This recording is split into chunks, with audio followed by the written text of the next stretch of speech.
Yes. Hi, friends.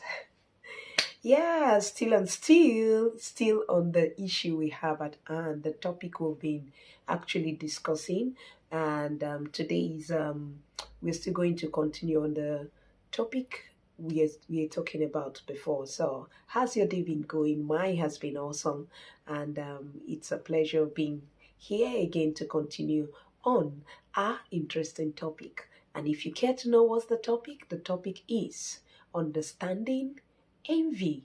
Okay, and the last time we were able to kind of have an understanding, talk about understanding jealousy, being jealous to be jealous, and then you move to being to becoming having this attitude of jealousy, which automatically becomes envy. And today we are moving to the next stage. It can lead someone to causing you to be revengeful if you don't prevent it. Okay. So um, with that being said, so we are going to quickly, okay, go to the subject matter. So for today, we are going to be talking on understanding the acts. Now, it is the act. Okay? Do you understand what I'm saying? The acts of jealousy. Okay? The act of jealousy and envy. Like when these things are in you, or you just you have developed such an attitude, or you've accepted the demon, like what I used the word I used the last time. What do you tend to do? How do you tend to act? How do you tend when you see yourselves doing these few things I want to point out today? Then you don't need anybody to tell you what is happening to you. You should know that that virus has been in you, and it has taken a serious place in your heart, and you are becoming a problem. Okay? So, with that being said, let's move straight. Okay, so today we already have the definition of jealousy and envy, making someone, it's an act of suspicion, unduly suspicion, having the fear of being displayed. You just become unnecessarily arrive, or you just become very, very bittered, and seeing someone else unnecessarily becoming your rival. Okay, and today we want to look into that word resentment, being resentful. Okay, now it's a feeling of deep and bitter anger and ill will. Okay, you start having an ulterior motive, and the funniest part is that you start becoming hypocritical. There are three stages I was able to point out. Number one is being bittered. And this being bittered could be hidden. It's a two-way thing, okay? You don't just get, it starts from being bittered. Let's use that. Let's just say, because I really want this teaching, would really need to, my aim is that everybody gets it and understand and have a good knowledge about this topic at hand, because the aim is at helping everyone when you find yourself at such situation to be able to say no to this virus, no to this demon, because at the end of the day it profits us nothing.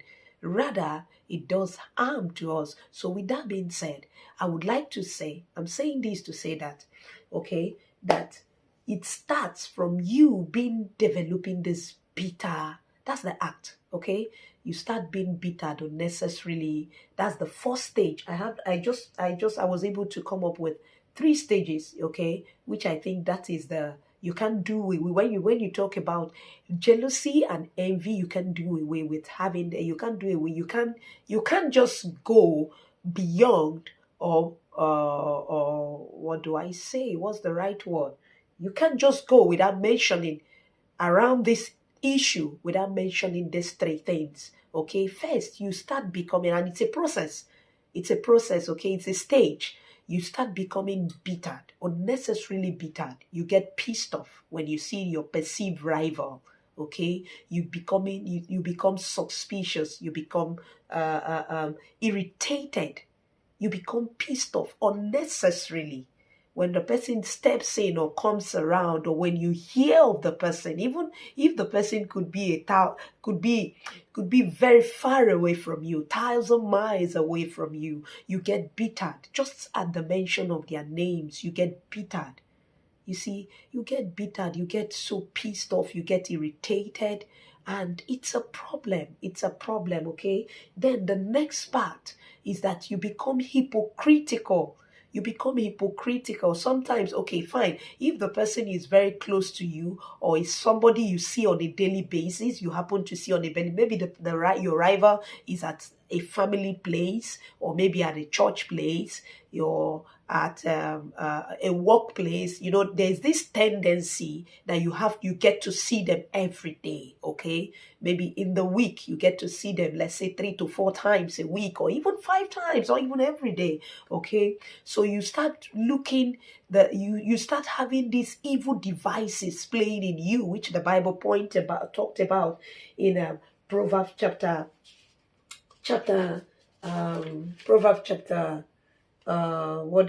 Proverbs chapter 19 verse 21. Take note of that. Proverbs 19 verse 21 that says, there are many devices in a man's heart, but the counsel of the Lord is what standeth sure. You start devising, trying to look for a way to just get this person out of the way, to knock down this person, or a way of avoiding the person unnecessarily, even when they can be of a greater help to you, even when they can be a blessing to you. But because that demon has just come to reside in you, it becomes a war within yourself. It's become a war within yourself. So we should take note of these things. We should all the time put ourselves into examination, into a close check. When we start feeling this thing, it starts from being bitter, okay?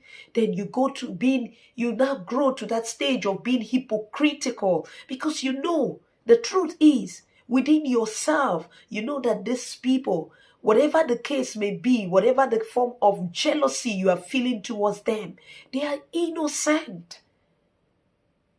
So you start being, that's why you don't just start being desperate, going to that is the third stage of it. Being desperately wicked. Now it's no longer pretend. You don't pretend over it anymore. You just want to strike. You just want to strike. You are not ashamed of it. You do it openly, that at this stage, people can even now say, his envy, what's wrong? His envy, they can now obviously notice what has been your problem. But regardless of that, you don't care. You don't give it down.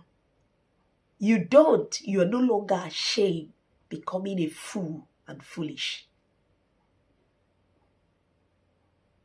You see it? So let's continue with the second point, because my intention is to actually explain everything detailedly. Okay? So remember, it starts from growing up bitterness. Okay, being bitter, it hasn't even gone to bitterness, it has not gone to that stage, okay? You're just being bitter. You start experiencing this bitterness inside of you over a person, over that your perceived rival, okay? Unawares to them. And you don't even know at this point how to send them away, because they are innocent. Sometimes they work for us. Sometimes they are our brothers. They just have to be there. You don't know how to send them packing. You cannot come to their home and tell them leave the place, or maybe they are their place of work. You cannot quit them. So that is where the next thing you start doing is to be hypocritical. Okay? You smile at them, but it's a plastic smile. You try to help them, but the help is not coming from a place of selflessness, of sincerity. There is an evil guise behind that your help. And lastly, you might even start gifting. And not to forget, like we have explained earlier on, we are using a character, even if it is just one, but we have virtually a lot of characters in the Bible. And if we look around us today, the stories we've had, the ones we have witnessed, because jealousy is a thing that lives around us. It lives within us. It lives around us. We see it every day, everywhere, virtually everywhere. So you see, it's a serious issue that cannot be overlooked. Okay? It's as important as that.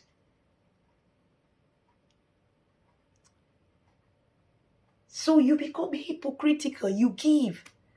But in that you're giving, there is an evil agenda. You try to render help. Sometimes these things are very expensive. But because you have an evil intention. And at this point, I want to ask a question. Is that necessary? No, it is not. You don't need it, my dear. And if you don't stop, lastly, you become very desperate. And desperation leads to wickedness. And there you go. You become crazy. The word crazy was gotten from is still gotten from the family of when somebody is mad. Yes. A madman is not ashamed. He's not ashamed. Do you know that? There's this adage that they used to say that it is the friend or the brother of a madman that is ashamed, not the madman. Okay? So you are unawares right now of your stupidity, of your foolishness being displayed. Thinking that nobody understands, and even when they do. Even sometimes we've got people around us that could say, "Aye, this is unfair. Don't do this." Even if they don't even decode. Because our motive is far different from the actions we display. And when they are not together, there is a problem. When your motive is different from what you intended doing or what you're doing, then there is a problem. Because if you want to remain sincere and a faithful person, now if you're a Christian, a child of God, a truly child of God, a good person, recognized by God. I don't care what you call yourself, okay? Because everybody can call themselves whatever. It's a right. We have the freedom of speech. But then, if our words doesn't go by our actions towards others, towards in fact, your actions can be for someone who is unaware. Your actions might be pure, humanly speaking, but the motive might be very ulterior. And that is why the Bible said the heart of man is wicked and desperate. Who can know it? It is only detected by God.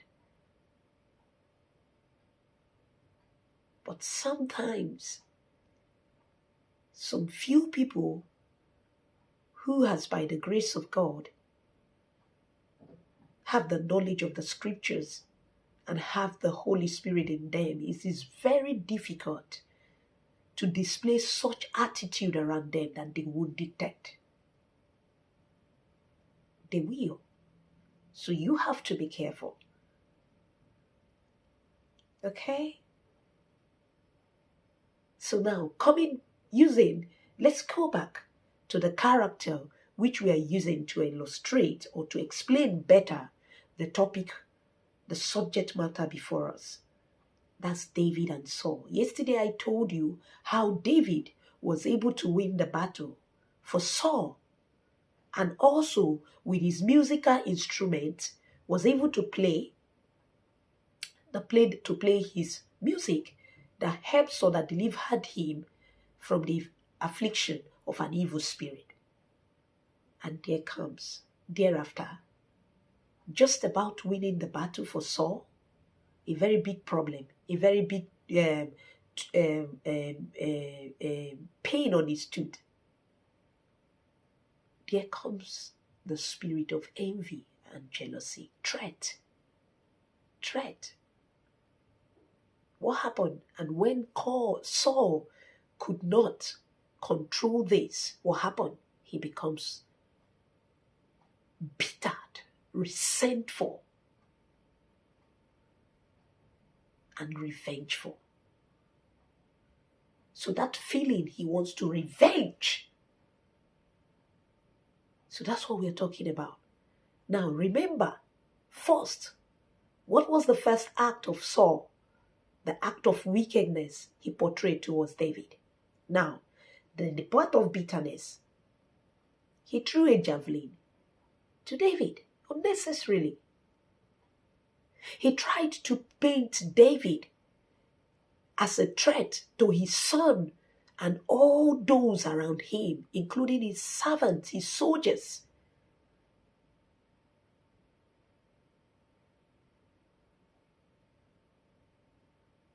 And the son kept asking, what has David done?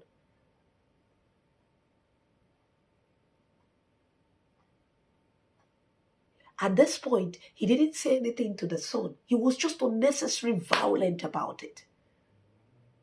He left. And the next device he planned again was to offer the daughter to David in marriage. No, sorry, lest I forgot. He asked David to go. That was the first hypocrisy. Well, I'm on point. I'm in line, I mean to say. I'm in line, yes. He's giving the daughter, but he gave David a condition in giving the daughter to David in marriage. He now gave a condition. He said, David, if he can go and kill 1,000 of the Philistines and bring their heads, that he was going to give him his daughter, Michal, to marriage. In marriage to him. And David did that and even got him more than the number he requested for. And unknowing to the innocent David did it with all pleasure. He never knew that one would even worsen the situation for him. Because at this time, when you are innocent, you are unawares of what your rival is about to do to you. So sometimes gift is good, but gift as well can be dangerous. This is why a lot of people has been killed. Because you should know one thing. Your enemy will never come very serious to your face. No, he will never. And David didn't even believe that Saul, because he looked at he looked at his status, his background. He knew that to him He saw it that it was a very great privilege. You understand? Having the king's daughter as a wife. He thought he was privileged. He was the luckiest man on earth. And to also be the son-in-law to a very renowned king of a renowned city of God. So this is it. This is it. Gifts are very good. Offers are very good. But we should be aware, watchful of everything and every deed that is brought to us.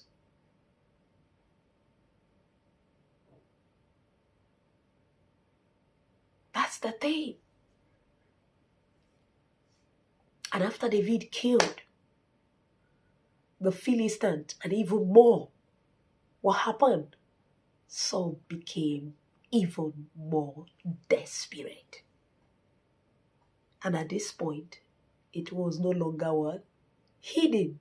When Jonathan the son asked the father, why do you want to hurt the son? Because he witnessed when he threw the javelin at David. David managed to escape that. He could not explain to the son.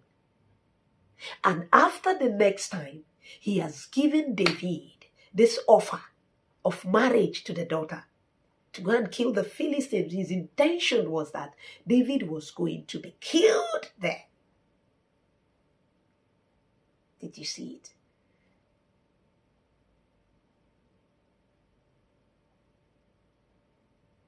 That was his intention. That's what it is. You try to take somebody out of your way by all means because you're a rival. Because they are a rival, sorry to say. Or you could be a victim as well. Someone perceiving you to be their rival. Okay? So they smile at you. They offer you good gifts. Good offers. But in all these things, we must be aware. We must be cautious. We have to be cautious. Okay? But God was with David. God was with David because at this point, David was innocent. Because the Bible said the eyes of God is upon the righteous every day, and his anger is upon the wicked. So that was David's covering. At this point, he was still righteous. So you could see how God was helping him. God helped him to find favor from the son of his enemy. God helped him to find favor from the daughter of the enemy.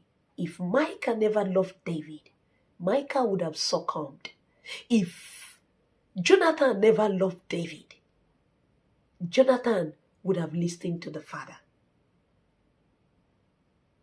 Because at that night when he came back, he became even fierce wicked. And now it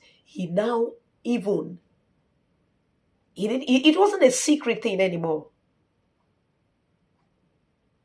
He openly wants to, it made everybody to know, I needed to kill this young man. And as God may have it, when he was making the other plot for David, because he had already given Micah, he gave David the wife, brought them into his residence to accomplish his plans and his ordeal. his intention, sorry to say, that's the right word. He never wanted to put him too far. He needed him to be around so that he can actually carry out his plan successfully. So thank God David find favor with the son and the daughter. And one thing I want to point out here, this is what God does. It wasn't because David was too special, but because the eyes of God was upon David. So this is what it is. When you are righteous and someone is envying you, that's why some people didn't get killed by the plot of the wicked all the time. Once you are righteous, once your ways pleases God and you're right, his eyes is upon you. So he turns the device of the wicked to your own advantage. He knew the best people that could have saved David from that environment at that time. Not one of the servant of David of Saul could have saved David. None of them. None of them. Because if you would tell me, if I would say sorry, if I would say, they themselves would have wanted the post of David. Do you understand? So God is so perfect. Because sometimes when we read things like this, we needed to sit down and digest what we have just read and ask ourselves deep questions. It is in that close kind of deliberating on that issue on your own, trying to digest it, to understand it. That is where divine knowledge comes out. Secret.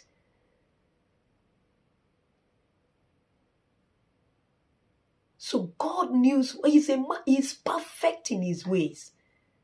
He knew. Because none of the servant of Saul, and not with the fear, with the respect. In fact, they themselves would have even envied the position of David. It's possible. Because everyone wants to be great. Everyone wants to be appreciated. Everyone loves good things. But the thing is, do we get these things with desperations? No. There is time for every man. And there is a blessing attached to every man's name.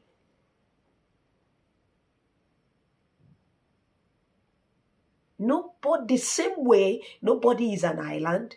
The same way, nobody can have it all. So you see, that's why we're here talking about this issue. So that when the demon comes, when the feelings start coming into you, stirring up in you, you have got to kill it. It's a destruction that came to destroy you. We needed to be wise.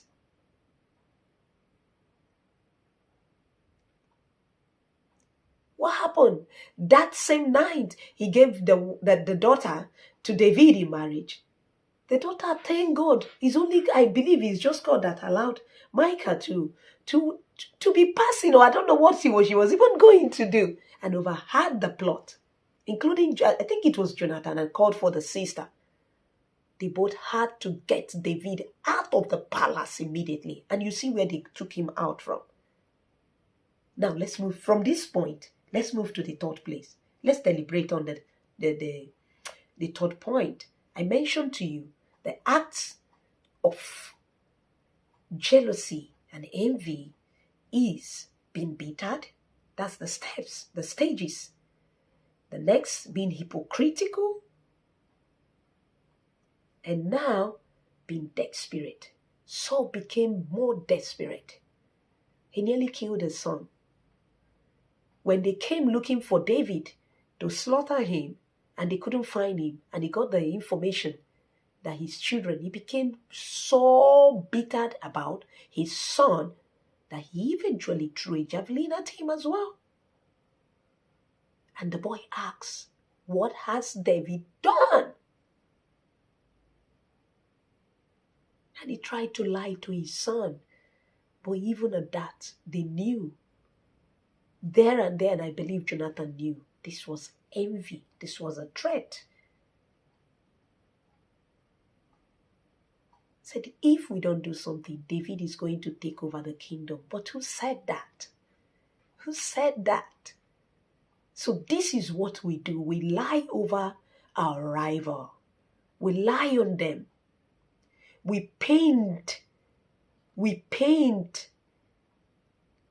things that appears to be truth, but behind it is what you feel, the demon inside you, what you tend to achieve over an innocent person, what you tend to see happen to an innocent person,